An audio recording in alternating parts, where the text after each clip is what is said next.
Airedale. I'm Chloe Lewis. And I'm Andrew Chronister. Today we'll be covering needs for substitute teachers, the significance of routes and uniforms, and much, much more coming up on The Airedale.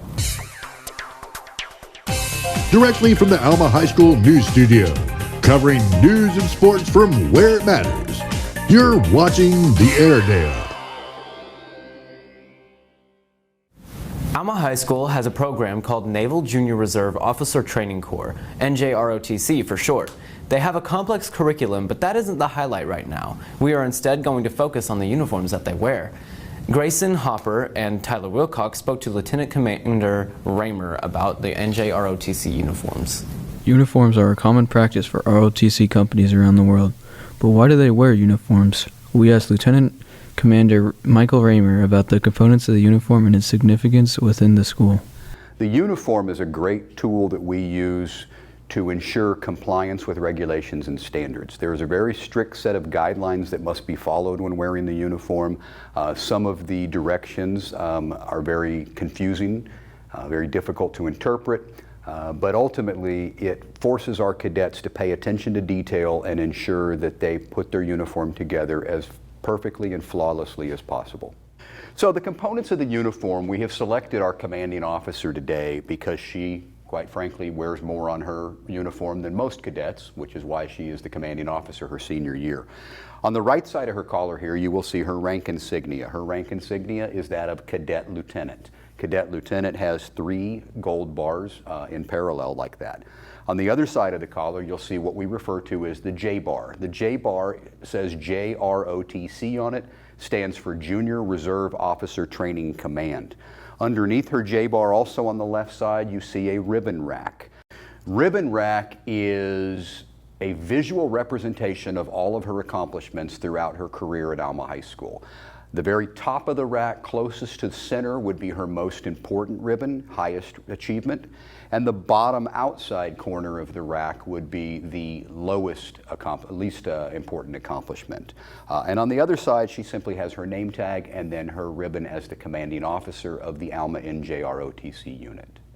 Here we ask Cadet Lieutenant Piper Stevens on if she believes wearing the uniform is important. Absolutely, I wear it every Wednesday.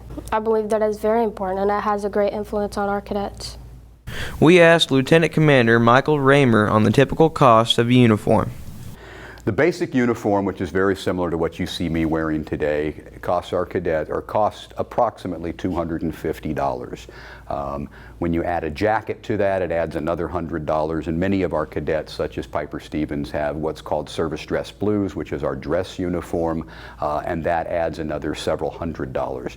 It is not uncommon for a complete set of uniform to cost in excess of $500–600. I'm Grayson. And I'm Tyler with Airwaves Media. Your safety is a top priority at Alma High School. To find out how it's executed, listen to what Seth Canales and Sarah Nutt found out. Disaster could strike at any moment, whether it be a tornado, a fire, or intruder. That's why here at Alma High School, special procedures are practiced and updated to make sure everyone is safe if anything were to happen. If a fire were ever to take place, everyone would stay completely still before it is verified that there is a fire. Then the administrators need to find the location of the fire. If any danger is present, an announcement will be made and every teacher will take their students outside.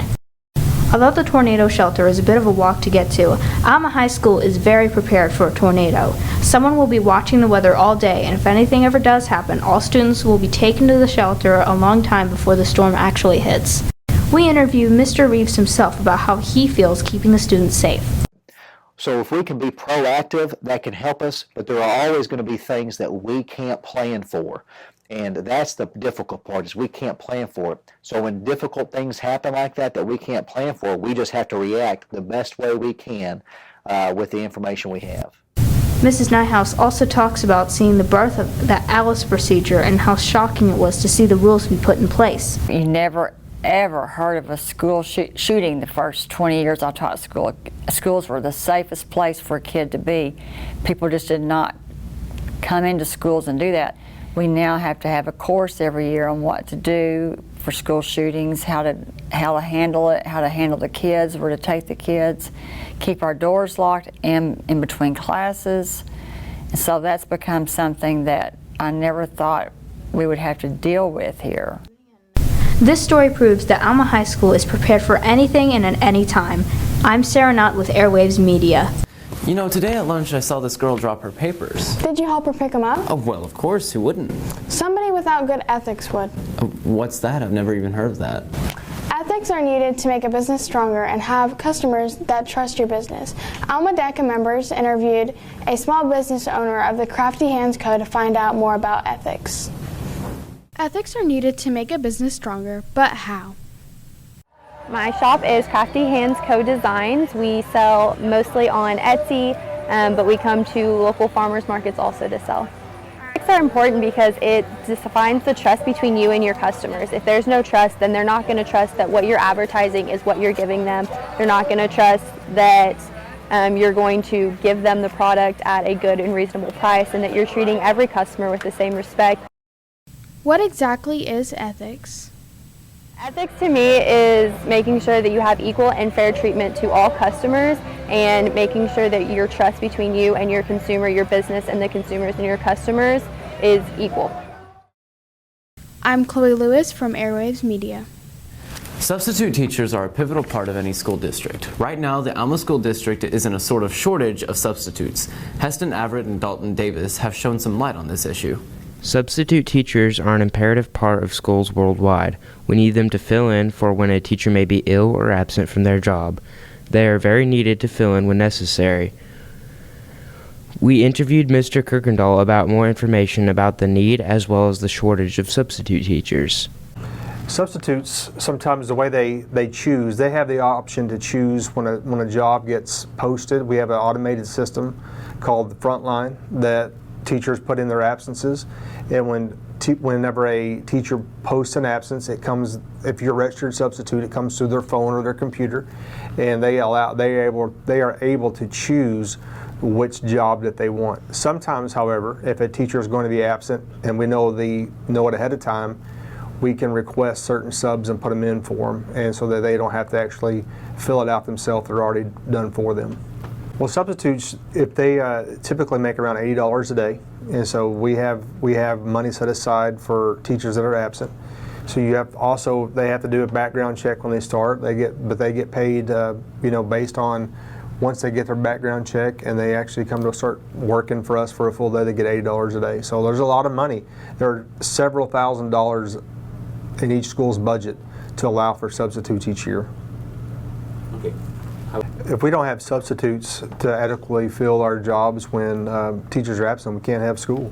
And we have a lot of teachers that have been out because not only do they have COVID-related issues with themselves, but they have children, if they have loved ones that have been sick or quarantined, they have to stay home, and we have to have plenty of subs in order to be able to have school as usual. That's been a problem this year a little bit because we've had substitutes that have the same kinds of issues, and our list is kind of small. Okay. This is Heston Everett and Dalton Davis with Airwaves Media. Have you seen all the murals in the hallways? Yeah, but who does them? Well, you're in luck. Benjamin Mitchell and Destiny Wheeler took a look at these pieces of art. The art department has been working quite hard on a project for the school. The murals they've been working on can be seen here. They work together on them like a team. My Art 2 class every year does a project called Project Alma, and we do projects for the community. And a few years ago, the Boys and Girls Club in Alma asked us to do a mural in their front lobby, and so we worked on designing the mural. They went down and we painted the mural, and that was really the first one that we ever did. And then after that, Mr. Kirkendall just came to us and said that in front of the office they wanted to paint some A's and then the Airedale head, and asked if we wanted to do it. And we were like, absolutely.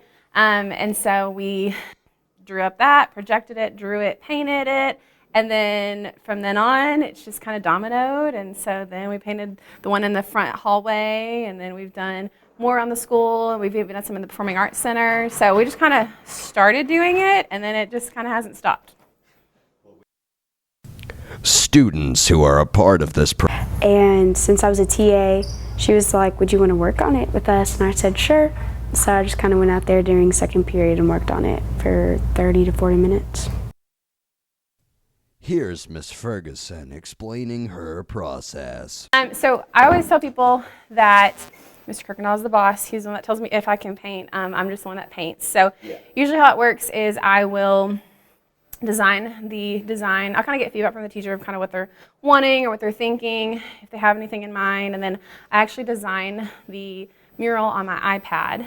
And after that's done and the teachers approved it and they like it or whatever, I take a projector and I hook my iPad up to the projector and I turn off. I have to tape over the little light sensors in the hallway so the lights will stay off, but I project the mural design on the wall, and then I'll go in with Sharpie and I'll trace and I'll draw the mural design all over the wall. And then it depends on what class I'm having do it. Like sometimes it's my Art 2 class or my Art 1 class, but my art kids will go, and about every day I'll send 2 or 3 at a time, and they'll just go and they'll spend that class period painting on the mural. And they get a grade for it too. So the mural, they're getting a grade in class for that assignment. But they don't do it every day. I try to rotate kids out every now and then. The next mural that we have coming up is a basketball mural. And for that one, I'm going to have my Art 2 kids, or my Art 1 kids work on that one. And I'm just going to send 2 kids every class period for those 2 weeks to try to get it done. And then that's going to be their grade for the class. So. These murals show the school's pride and the spirit the students put into it. I think it's great, and it's great for our school. She's gifted. She's very gifted at what she does, and her art class does a great job coming out here and doing it.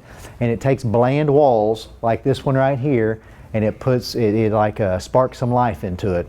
And she's done it throughout the building, and most of them are Alma specific, like our coat of arms, our A down in front of the office, and then you go to content specific like what she's done over in the math hallway, and it is really nice what that does to spruce up our building. I love them. I think they're a really good way to express the art students and the way that they portray their thoughts on certain subjects in school. This has been Mitchell. And Destiny Wheeler with Airwaves Media.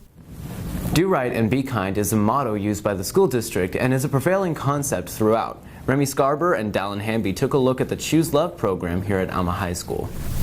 It's important in life to learn a variety of skills that will help you to get through different situations and have success with dealing with different types of people. So it's important to learn these skills in an educational setting. Choose Love is a social emotional learning curriculum that provides us a platform for communication or conversations about 4 different components that make up the Choose Love equation.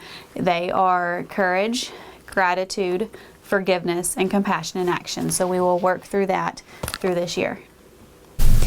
Having these skills helps anyone to be able to be caring towards many different types of situations and be able to relate what others are going through.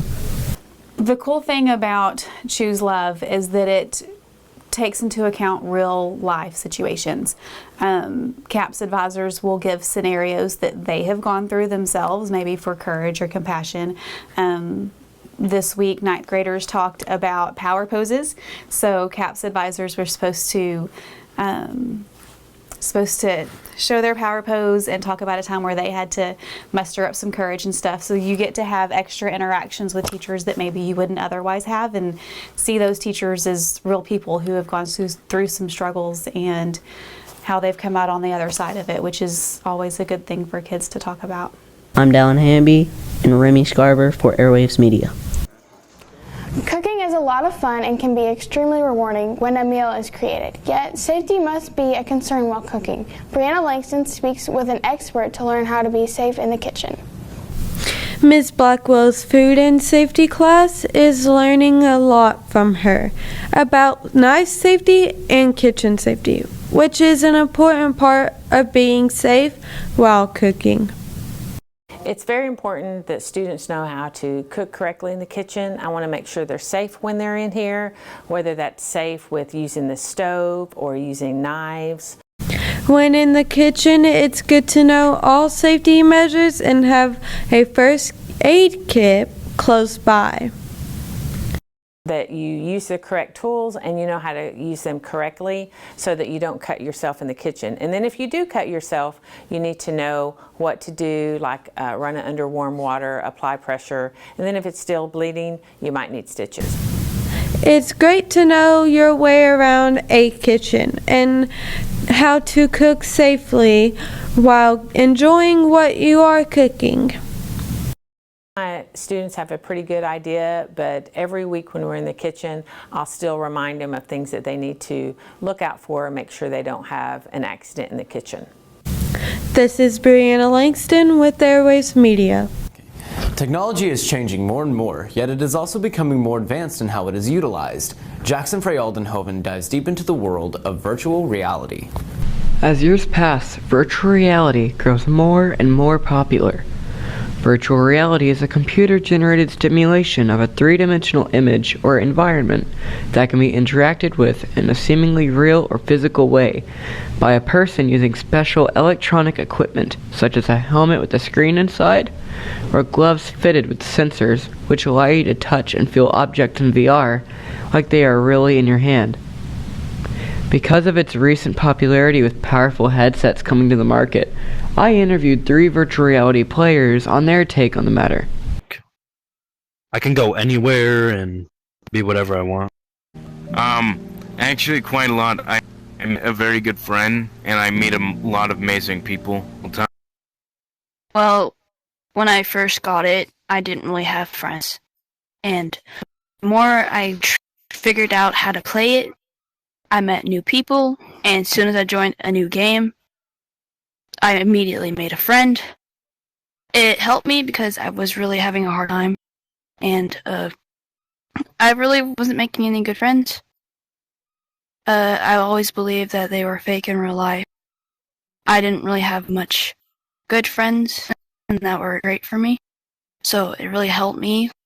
Virtual reality is also a great use for people that are disabled or elderly that don't get to see the outside world and all of its wonders. There are even games and apps, courtesy of Google Earth VR, that let you walk around places in the world that you've always wanted to go. Lots of people love the way VR is heading, so I gathered a couple people's personal feelings on the way VR is getting more and more high-tech as years pass. VR getting more and more technical and more things coming out for it. There's more and more uses than just everyday VR. Like, for the U.S. military, they use it for flight simulators, and they save millions on taxpayer dollars for it, so. I generally think it's amazing. They're coming out with a bunch of new stuff. There's always updates for games. It always improves on tracking. It's very fun to see how it progresses. And the VR games that get added to it as well are amazing. Actually move your fingers. I've seen a new one where you can move your fingers. You can actually move around. But that takes more time because they're getting better, so they can't. It takes more time. I really can't. That's all I really have to say. Like, it just takes time. You just gotta wait for it at the right time. Virtual reality is a great experience for those who really need an escape or for those who are curious about this type of software. This is Jackson Frey Aldenhoven, the biggest virtual reality nerd you'll ever know, signing off. The United States national debt has skyrocketed to over $28.8 trillion over the last few years. Michael Farrell looked into this accounting nightmare. The United States of America has recently been in a lot of debt. In fact, we have $28.8 trillion of it. Some might say it's an accountant's nightmare. I think it's an unfortunate problem, and I think that the system at large is to blame. I don't know what the solution is, but I think if both parties would work together more often, we could avoid this type of situation. Economists are predicting a soon and sudden drop in the value of the United States dollar. I mean, we're getting to the point where the dollar is going to be worthless. And both parties are doing it to us. Doesn't matter who's in control, Democrats, Republicans, doesn't matter. They're both doing it to us. When looking at this controversial subject, it is obvious that we as a country are spending in excess of what would be considered extreme levels. Absolutely. Yeah, another recession is inevitable. we're looking at another real estate bubble, another stock market crash. It's not going to be good. This has been Michael Farrell with Airwaves Media, $0 in debt, and signing out. The Model United Nations is an organization throughout Arkansas schools that creates a sort of simulation of the real United Nations. Evan Shibley gave us some more info on this interesting organization. Viva la France is the motto for this year's Model United Nations at the Alma High School. The Model UN is a group of schools from Arkansas that are assigned to one or more countries, and they put together a mock United Nations where debates are held on actual topics. The schools are required to essentially play their country's politics, no matter what their personal stance is on it. So, what their country thinks of an issue, that is what they have to debate. The Model UN, like last year, is being held virtually due to COVID restrictions. This has been a hit to many members, as many have never even attended an in-person convention. I'm not going to lie, it was a little defeating almost to learn that it was virtual because I have not been to one in person before. One aspect of the Model UN that attracts students is debate. The organization is filled with debate about certain topics, given the fact that different countries have many differing viewpoints.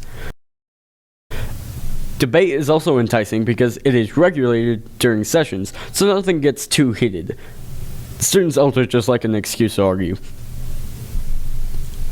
We hope all the best to the Model UN and hope they have a great time during the convention. This is Evan Shipley with Airwaves Media. Phones, Chromebooks, and computers are all needed nowadays for everyday life. But when are people using technology too much? Andrew Chronister has more on this tech story. As you may very well know, technology has become an integral part of society, especially that little thin box in your pocket, your cell phone. Many students find their cell phones enticing or even addicting. Let's take a look at how the newest generation is handling technology and its addictiveness. Yes, but I don't just think it's students here. I think that students in general, they've just had a device in their hand for so many years at this point that there's a natural addiction to technology. I think over the time of COVID, and having to be on technology even more to communicate with others, the addiction became worse. In many contexts, there are harmful effects to an addiction to technology. I think the ways that technology is harmful starts with, number one, students not learning interpersonal skills and understanding better how to talk face-to-face with people, like appropriate ways of starting conversations and appropriate ways of speaking to adults and peers. I think that that's one of the ways. I think some of the other ways that it's harmful is that social media in general, people tend to put out the best version of themselves. That makes them feel like they're the only one going through trials, tribulations, difficulties, and so it makes it harder for them to know how to cope when they feel so alone. Those that are developing an addiction or have an addiction need to really try to move away from the devices. Little at a time, just slowly start cutting back on the amount of time that they're on their device and replace it with other healthier activities. There are many ways to reduce the harmfulness of technology, and while it can be a great tool, there are times when you should step back and take a breath. I recommend going outside, doing physical activity, or doing something you find interesting or fun that doesn't require technology. This is Andrew Chronister with Airwaves Media. Thank you for watching. Games are a great way for people to relax and have fun, yet one game that has been popular since the 70s is regaining its popularity with a whole new audience. Evan Sanderson takes a look into Dungeons and Dragons. After school, some Alma High School students participate in activities such as football or cheer, but there are some that like to use their spare time playing Dungeons and Dragons, also known as D&D. So D&D is a role-playing game that involves players and a game master. Players create characters, and the game master describes the environment around their characters. The players will then describe how their characters react with the environment, and then the game master will describe how the characters' reactions affect their surroundings. D&D recently had a spike of popularity after the Netflix show Stranger Things came out, but the game was introduced in 1974. Alma High School freshman Kyle Bowen has been playing D&D for about a year. The best way to get into D&D is to probably find friends or other people who already play, or if you can't find any of those, probably find a local game shop nearby that runs games. Senior Audrey Mason enjoys playing D&D and says there are many ways to get involved. D&D, or Dungeons & Dragons, is a fantasy role-playing game, but really it's just a fun way to tell stories with your friends. I think the best way to get into D&D is to find someone you know who is also into it, or you think could be into it, and just start chatting with them, potentially start your own campaign, or listen to podcasts. That helped me get into it a lot. For Airwaves Media, Evan Sanderson. You know what I want to know? Why you change your hair every week? Well, that would be nice to know, but no. I want to know about our choir department. Luckily, Teven Carlisle and Christian Carpenter took a look into this interesting topic. The Alma Choir Department expects a lot out of their students to try their best and to be focused on the performance aspects while still trying to have fun. My expectations are, first of all, that they like choir and that they will enjoy singing, and then that they are able to pick up a piece of music, sheet music, and read it and sing it and be successful. Last year, COVID caused a lot of struggle for many students, and choir is no different. This year is so much more enjoyable than last year. Last year was very rough, singing with a mask on and having to social distance and not getting the feel of a choir. It's night and day, so I really enjoy this year. Choir is getting really excited for their Christmas concert and are working really hard to prepare. Our Christmas concert I am very excited about because we haven't had one in 2 years, and so this year is going to be a mix of traditional Christmas music with more modern Christmas music, and we're going to sing as many songs as we possibly can because we missed last year. This is Tegan and Christian for Airwaves Media. Homecoming is a school event that happens at the Alma High School every year. Zachary Miller talked to people around the school to see what happens for homecoming. With COVID last year, Alma High School did not have a homecoming, but luckily this year we are going to have homecoming. How did the school feel about not having homecoming last year? Homecoming is a little bit different this year. I mean, we've had to change things the last couple of years because of COVID, but at least we're having some homecoming activities. With COVID last year, nothing happened whatsoever, but this year it's kind of getting back to normal, and Alma's pretty big on tradition. What does it feel like to be in homecoming? To be included in homecoming is really an honor because it shows that your character that other people see during the day at school, that they want you to be included in homecoming, and it's been really fun and to be with all the girls, and we've been taking lots of pictures, and that's kind of stressful, but it's been fun too. The Alma High School also puts on a big parade for the homecoming queen and her court. Clubs and organizations will have floats, and it also allows the Little League to be part of that. Our band, our ROTC are all part of that on the homecoming night, homecoming evening, I guess you could say. I'm Zachary Miller from Airwaves Media. Our cheer team has been working very hard to perfect their performance. Here is Louis Alexander and Christopher Sullivan with how they accomplished such a task. The cheer team works very hard every year to hype everyone up for the sporting events. With that, I say they have spent a lot of time preparing and training to withstand the physical activity. My favorite part of cheer is probably football games. I love everything that comes with it. I love getting to do the pep rallies and the performances and just being on the sidelines. It's really fun.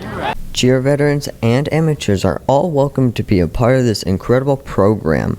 It can be difficult to learn. Many of our kids started learning back in the 8th grade when they first started, but at the same time we always welcome people with no experience and teach them throughout the year.